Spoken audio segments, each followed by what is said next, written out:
Welcome back to Daytime Ottawa. Derek Fage here, your host. My next guest is the chair of the HPV Immunization Task Force. I'm joined by Dr. Vivien Brown. Dr. Brown, welcome to the show. It's great to have you here because this is a great opportunity to raise awareness about HPV for those viewers that, sort of are familiar with the name, but they're not necessarily have a full understanding of what HPV is. Explain it for us.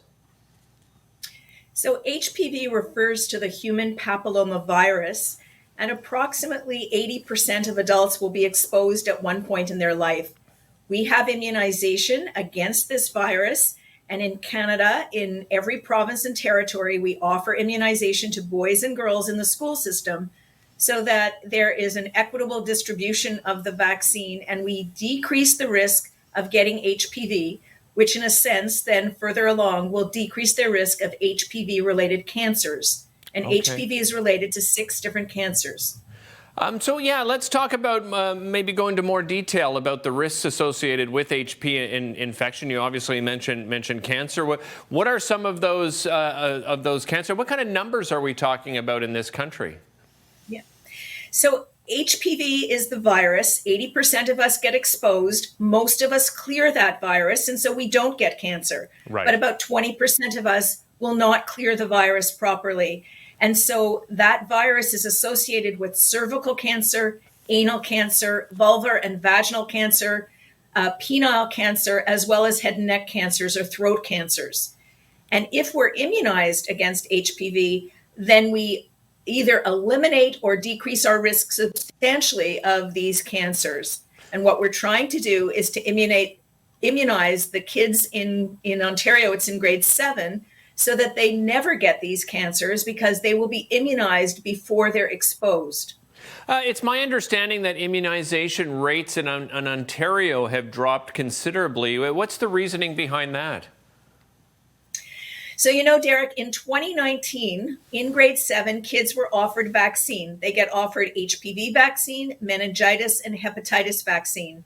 The uptake was about 60%. So not as good as we would like, but 60% is not terrible. Okay. What happened in 2020 and 2021 is public health stopped going into the school system, number one, because of COVID, and number two, because there was no school. School was virtual in Ontario for more than 27 weeks. So our numbers that were 60% in 2019 dropped to 5.2% in 2020, and now is less than 1% in 2021. So we have 3 cohorts of kids, the grade 7s and now grade 8s and 9s, that have not been immunized with immunization that they're entitled to receive from the province, from public health. Dr. Brown, how can people access immunization for families and young people out there watching? Well, this is really important, and we want parents and adolescents to understand that they're entitled to get this vaccine. They need to speak to their family doctor. They need to speak to public health in their area. And in Ontario, there's 34 different public health units. So what happens in one health unit may not happen in another. Some health units are going back into the school systems, but not all. And so we encourage parents to speak to their physicians, speak to the pharmacists, speak to public health so that your children get immunized. Ideally, when they're younger, their immune system is stronger and more robust, and they end up needing less vaccine. They only get 2 shots for HPV instead of 3. What's a common misconception about HPV infections, Dr. Brown? Well, some people think it's just a virus and I'll know if I have it. And the truth is you don't know if you have it. That's why we're screening for it.